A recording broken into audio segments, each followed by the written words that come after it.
Hey, what is up guys? Pugston here today. We are playing Grand Theft Auto 5. But today, this video, it's gonna be a little different.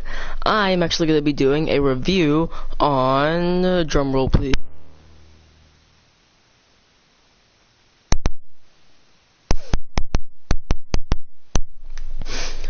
The new cars of,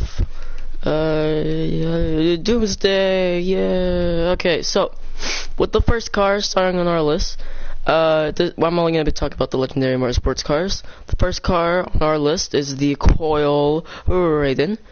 This car is 1.375 It is basically the Tesla Model S. So yeah, let me tell you guys about this car. So,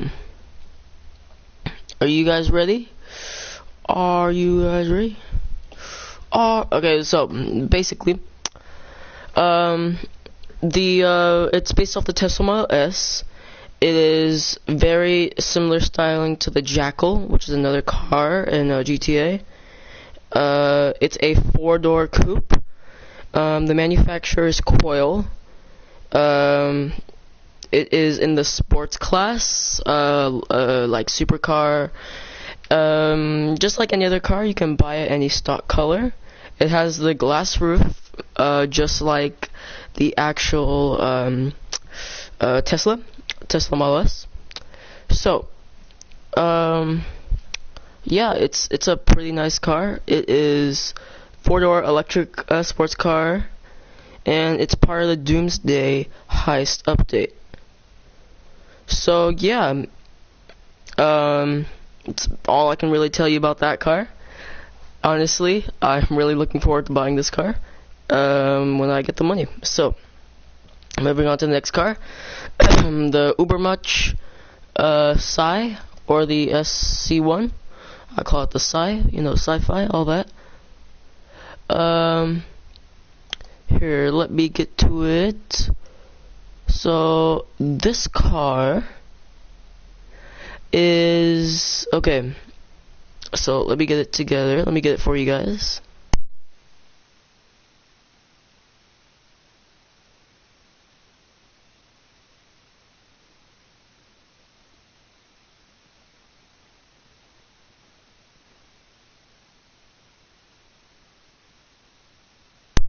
So, okay guys, so this type of car, just like the Coil, is a regular civilian car. Except this car, the vehicle class for this car is Super. The vehicle type, civilian car. The body style of the car, it's just a regular sports car. It is the similar, honestly, this car, honestly, to compare it to any other car, honestly, I'd say the Jester is more like this car. The price is $1.6 million, or $1,603,000, $1,603,000, oh my god, $1,603,000 in game. It is on the legendary motorsports site, as you can see right here. In real life, this car is based off the BMW M1 homage concept, and on the front, it looks from the front, it's the BMW M1 homage concept, and in the back, the BMW i8. As you can see right here, that is basically the BMW i8, and then that's the BMW M1. So, the Ubermatch, I'm probably not saying this right, the Ubermatch Sci, or S1, is a 2-door supercar. It's part of the Doomsday heist update, and of course it comes with the default colors and all that. So, moving on to the next car, we have the Ocelot Pariah. I'm not doing these cars in order, because I'm sure it's completely fine. This car right here, this car, the vehicle class is sports, not super. The vehicle type And the vehicle type is a civilian car, of course, Legendary Motorsports. The body style is it's a sports car. The capacity is 2 for driver and passenger. Well, so see, sorry, somebody did something. So it is the Ocelot Pariah. The company is Ocelot, of course. The price is $1,420,000. And similar vehicles is the I don't know how to say this, the Fior GT. So the design of the car seems to take influence of the Ferrari 812 Superfast, and the grille seems to be a mix of the Ferrari Portofino and the Aston Martin V12 Zagato. The rear light seems to be inspired by the ones found in the 2014 Dodge Viper SRT, and its interior is shared with the FMJ Tempesta, the Raiden, whereas the quarters closely resemble the Fior GT, and that is a vehicle made by Lampadie. So, $1,420,000. The performance of the car, despite being powered by what seems to be a large displacement inline 4 engine, it excels in the sports class, rivaling the likes of the Elegy, Mascaro, Gesture, and even some supercars. It has playful, nimble handling, and has supercar levels of engine power, bringing a lot of wheel spin off the line. I'm sorry, guys. It's never done this video like this. I'm gonna try to make more of these videos, get better. It, however, has a tendency to have minor body roll due to its light weight. The engine sound is a higher revving version of the Ducati Spectre's engine sound. So, like any other car, it has the default colors you can put on here. The vehicle stats is pretty good. And yeah, moving on to the last car, the Comet Safari. Actually, I'm gonna go over the other cars as well, so I'll do that after. Take a quick break. Okay, so the Comet Safari. This car is, as you know already, is the Porsche. You probably already know this, the Porsche. But this is also the second Comet version they're going to be adding into the game. They're actually going to be adding another Comet called the Comet Hustler. But for now, this Comet is the Comet Safari. It's basically a off-roading Porsche. You can add weapons on it with using the vehicle workshop either inside the Avenger or the Mobile Operations Center. And like any other car, it comes with the regular colors. This car has a lot of customizations on it. Good feature about this car, but it's nothing really too different about the regular Porsche. So it's just raised up a little bit higher. It's an off-roading version of the Porsche. So here's the Porsche. The vehicle class is sports. The vehicle type is civilian, depending on how you've customized it. The capacity is 2 people. It is part of the Doomsday heist. The manufacturer is Pfister, and the price is $710,000. So, yep, $710,000. The similar vehicles to it is the Comet Retro Custom or the Brawler, which is the small off-roading car. Okay, so the design of this car, the Comet Safari, is an off-road variant of the Comet Retro Custom, which at the same time is the retro version of the Comet, which is heavily based on a 1978 through 1989 911, which is the Porsche 911. So the Comet Safari is heavily based on the Lequin Safari 911. The Comet Safari has been heavily customized to feature reinforced bumpers and larger wheels with high-profile tires. Um, the Comet Safari appears to be a mixed performance of its base model and the Brawler. While it is not particularly fast, it can be a competitive option for off-road racing, as the suspension gives it a better capacity to sort uneven terrain with ease. Due to it being in the sports class, it is able to rival the Omnis and the Tropos Rally in off-road performance, making it a wise purchase for racing. The lifted suspension makes it prone to rollovers after hitting a sizable bump, though. The engine sound is a hybrid of the Comet Retro Custom and Verlier, I really can't even say that word, engines. There's multiple modifications for it, and it's on Legendary Motorsports for $710,000. And yeah, so that is the end of the Legendary Motorsports vehicles that were added to the game. There you go. I am going to talk about the next cars right now. We're going to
Okay, guys, I am back. We are going to talk about the new cars now in Warstock, Cache, and Carry. So, first car on the list, the Deluxo, which is also known as the DeLorean. Basically, the Deluxo is a sports classic. The vehicle type is civilian vehicle, without weapons. The body style is a two-door sports coupe. The capacity, 2 people. It actually appears in Grand Theft Auto Vice City Stories, and regular GTA Online. Part of the Doomsday heist update. The manufacturer is Imponte. The price is $4,721,500. Then in the trade price it's $3,550,000. Okay, so starting with the actual features about it. The Deluxo is a fast 80s like sports car which appears in Grand Theft Auto Vice City, Vice City Stories, and GTA Online. As part of the Doomsday heist, it is manufactured by Imponte and the HC Universe. The Deluxo is based off the DeLorean DMC-12, although various differences may be noted, including taillights more reminiscent of Ferrari dual circular taillights from many of its 1970s and 1980s models. Headlights and body shapes similar to those of a Renault Alpine GTA A610, and a wider spectrum of body colors. The Deluxo also resembles an Audi Quattro from 1980 to 1921, and like the Quattro, it has a front engine, all-wheel drivetrain. There also seems to appear a resemblance of the 1990 through 1994 Volkswagen Corrado, particularly the shape. The Deluxo retains the same design as in the 3D universe, this time being closer to the DMC-12 in terms of shape, but having slight styling modifications similar to the Lancia Monte Carlo. The styling of the front fascia is I said that right, is derived from the 1994 Corrado in the rear, and features taillights similar to the Nissan 300ZX. There's the 31. The Deluxo now has the ability to fly, being closer to its fictional iteration from Back to the Future series. The DeLorean time machine, minus the characteristic devices on the rear, the car features retractable wheels similar to the Blazer Aqua, and the wings that behave to be the same as the ones found in the Oppressor. On the rear bumper, thrusters can be seen when in flight mode, and thrust heat can be seen coming from the wheel hubs. So if you look under the car, you can see the heat, the actual radioactive heat coming from it. When entering the vehicle, a unique hydraulic sound can be heard, any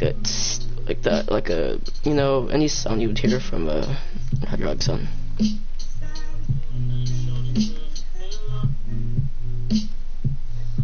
So the Deluxo is a fast car, but it's not on the par with the Infernus or the Cheetah.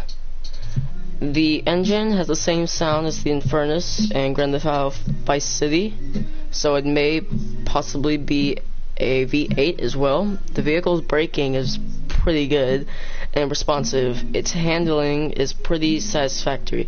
However, as a result, as the all-wheel drive train, the Deluxo suffers from some moderate understeer.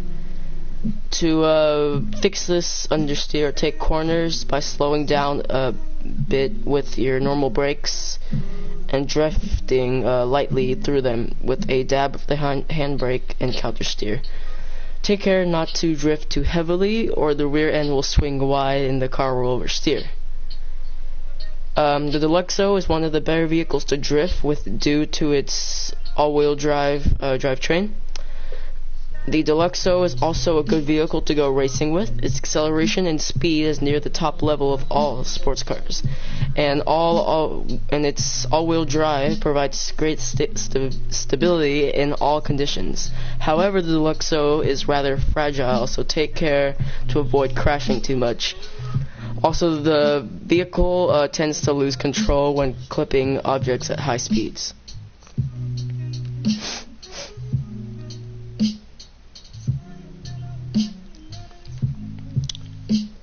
The Deluxo received a major overhaul in terms of performance. On land, the Deluxo has properties similar to coupes and hatchbacks with decent speed, acceleration, and good handling on the road. One may experience slight oversteer at medium speeds, but it is not much of a problem on the hands of an experienced driver. On flight mode, the Deluxo can hover over the place that not only allows vehicles to pass through terrain easily, but it can also travel on water. In this state, the vehicle might be a little slower and less controllable, therefore being prone to fishtailing on turns. When pushed upwards, 4 small wings are deployed to provide lift, being an ideal choice to avoid enemies on the ground and cruise around easily. The car can only maintain a minimum speed. The Deluxo can be fitted with a set of weaponry consisting of machine guns, rocket launchers, similar to the Ruiner 2000 and the Vigilante, combining the flight mode with offensive capabilities.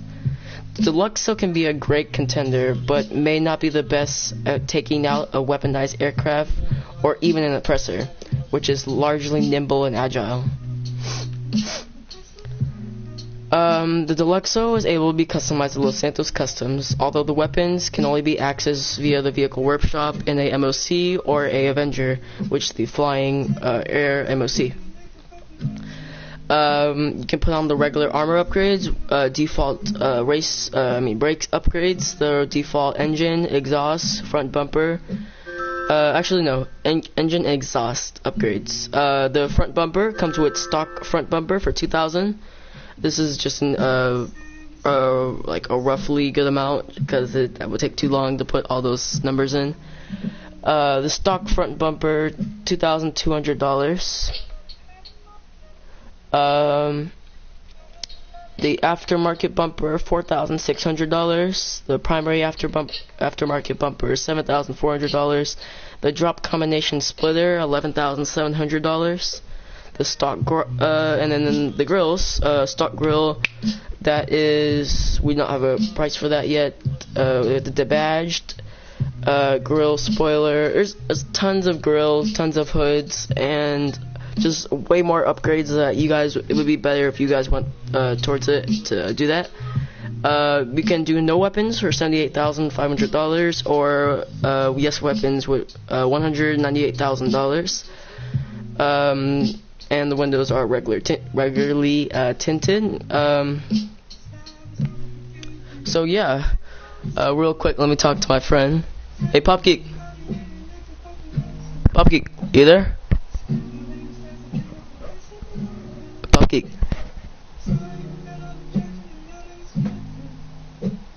Dude, you there? Dude, you there? Alright, my friend will be right back. We're gonna move on to the next car. So, the next car on this list is the Thruster. This vehicle class is military. It is a one-seater vehicle. It's a vehicle type's personal transport. The body style, jetpack, the only style for that. The capacity is 1 rider and appears only in Grand Theft Auto Online, part of the Doomsday DLC. The manufacturer is Mammoth. Actually, you guys probably never known about that, but the actual manufacturer is the company Mammoth. The price is $3,657,500, and the trade price is $2,750,000. So, if you guys are wondering. But yeah.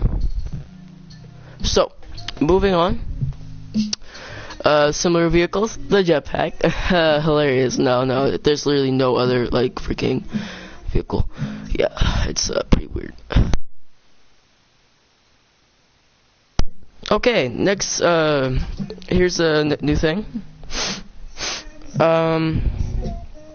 The thruster is a one-man jetpack designed to be a personal transport, possibly intended for military use.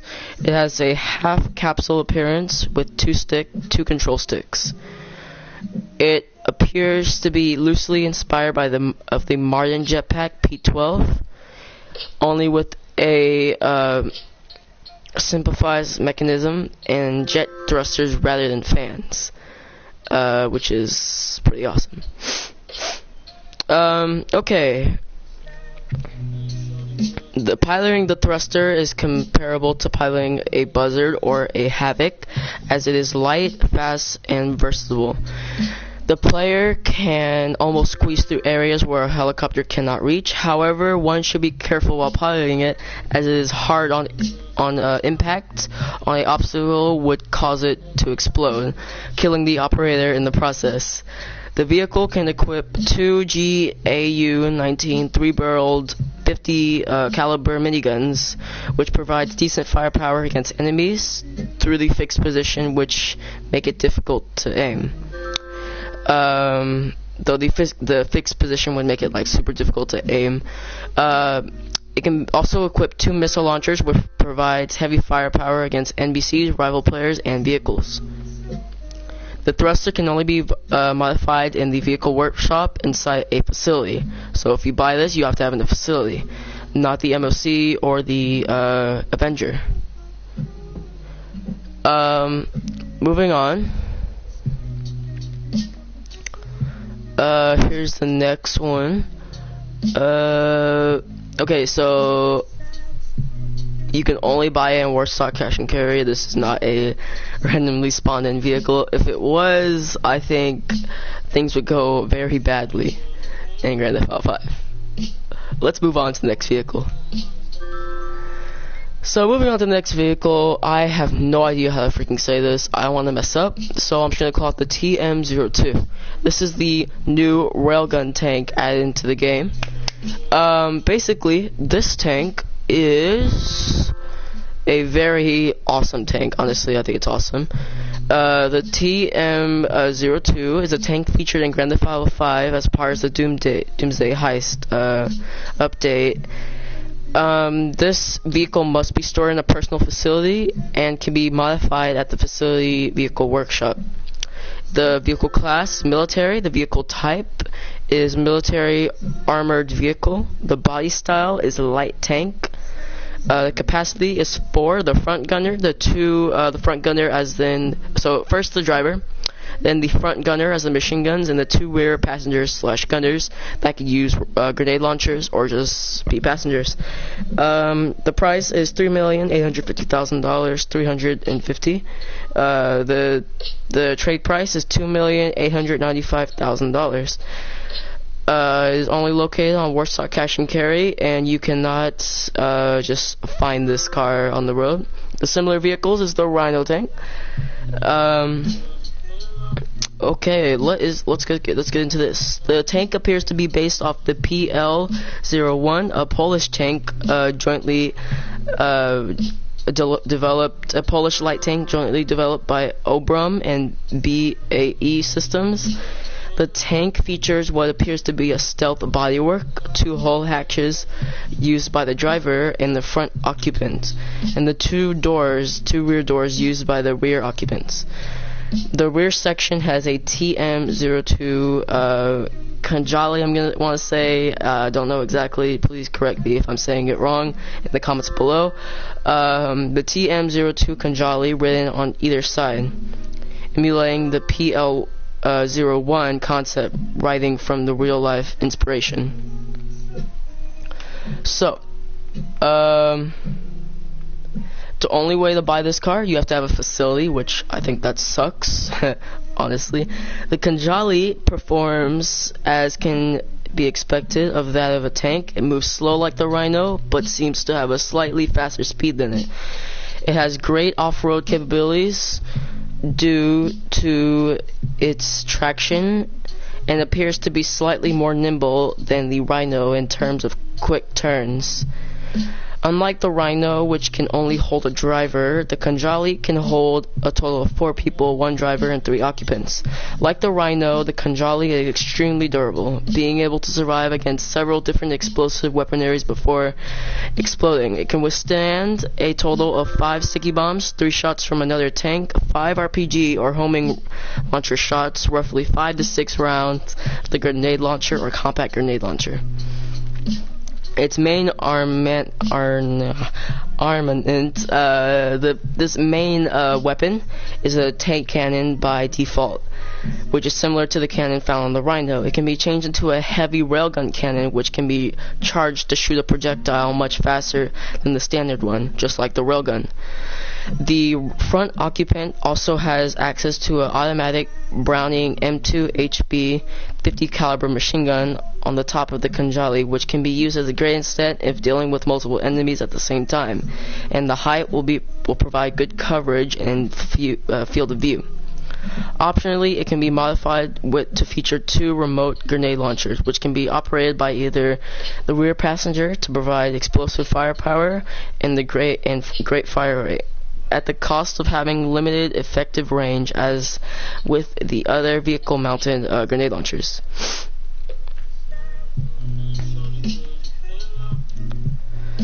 The TM02 Khanjali can be modified at the vehicle workshop inside a facility. You can actually add a proximity mine, which I think that's pretty awesome, for $99,000. And you can add all the regular upgrades with liveries and the weapons, and you can also add turbo tuning for that extra power. The Khanjali is the main focus of the setup mission, Setup Khanjali, to which players have to infiltrate Avon Hertz weapons test site at Thompson Scrapyard to deliver it to a drop-off. The stolen Khanjali can be used during an initial assault on the Mount Chiliad bunker in the Doomsday scenario. If not used, it will be sold for extra earnings after the heist. The same applies for the barrage. So, let's move on to the next vehicle. Real quick, let me check something.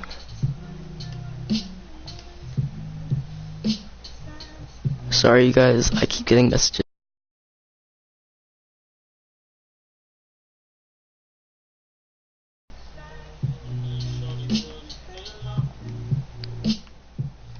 Okay, moving on to the next vehicle, the Stromberg, and I'm gonna go ahead and stop at this vehicle, and I'll make a new video after this, going over the rest of the vehicles, since we've gone over 1, 2, 3, and then the next one will be 4, and then 1, 2, 3, 4, 5. So we'll go over the next 5 vehicles afterwards. So let's go over the Stromberg really quickly. The Stromberg is let me see. Okay, let's go over it right now. So the Stromberg is a 2-door sports car that is able to convert into a submarine. The design of the car seems to be taken from several different 1970 European sports cars, including the Maserati Merak, the Maserati Bora, and the Ferrari 308, seen evident in the rear. The windscreen and rear lights appear to be based off the Lamborghini Countach. The black pinstripe and the front bumper of detailing found on the Lotus Esprit S1 from 1976 to 78. The similar vehicles is based off of the Ardent, the Cheetah, and the V8 Ghost. The manufacturer is Ocelot. It's a body style amphibious sports car. It's a customized civilian vehicle. And let's move on. The weapons is fitted with a dual forward-facing fixed machine guns from the vents immediately under the front windscreen, and the homing missiles from the pop-up grill. With the grill is the front of the car. Underwater, the submarine performance is average. Forward speed is quicker than a submersible or a Kraken, but is still slower than any surface speed boat. The ascent and descent is on a par with other submersible, and rudder response is quite sensitive. The car will drift noticeably when trying to turn sharply underwater. Collision with the seabed or underwater fauna will cause damage. In submarine mode, the machine guns are disabled underwater, so are unusable until the car is leaping out to the surface. The missiles are now torpedoes. Torpedoes will break the surface and will be able to hit targets on land or low flying aircraft. The Strongboat can be stored in the hold of the Avenger and deployed over water. The player can convert to submarine mode while falling, or wait until it hits the water. The car can be bought from Warstar Cash and Carry. It does not spawn randomly. For $3,185,350, or so that's regular price. The trade price is $2,395,000 after completing the submarine recon set mission as the heist leader. It appears to be inspired by the Lotus Esprit, based on Wet Nilly from the James Bond movie, The Spy Who Loved Me. I've actually seen that movie. The main villain in The Spy Who Loved Me was Carl Stromberg, as his vehicle is heavily influenced by the Wet Nelly. This is likely where the vehicle gets its name. Well, guys, that is it for this video. I'll be making a part 2 later. Please like, comment, and subscribe, and I hope you enjoyed that video today. And if you need some extra money to buy a vehicle like this, all you need to do is put a like on this video, comment what console you have, and I'll enter you into the giveaway for a $3.5 million shark card. So yeah, like, comment, subscribe, and all that good stuff, and I will see you next video.